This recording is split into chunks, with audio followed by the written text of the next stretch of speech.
প্রজাতন্ত্র দিবসের প্রাক্কালে রেল পুলিশের বড়সড় সাফল্য। বদরপুর রেল স্টেশনে বিপুল পরিমাণের বিস্ফোরক সামগ্রী উদ্ধার। শ্রীভূমি জেলার বদরপুর রেল স্টেশন জিআরপি পুলিশের রুটিন তল্লাশিতে জব্দ করা হয় আনুমানিক 10,000 ডিটোনেটর। এই ঘটনায় পুলিশ আটক করেছে নিলামবাজার এলাকার বাসিরাম গ্রামের অখিল আহমেদকে। ঘটনার খবর ছড়িয়ে পড়তেই গোটা বদরপুর এলাকায় ব্যাপক চাঞ্চল্য ছড়িয়ে পড়ে।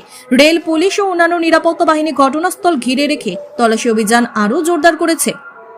তবে এই বিপুল পরিমাণ বিস্ফোরক কোথা থেকে আনা হয়েছে, এর পেছনে বড় ধরনের কোনো পরিকল্পনা ছিল কিনা পুলিশ তদন্ত শুরু করে দিয়েছে।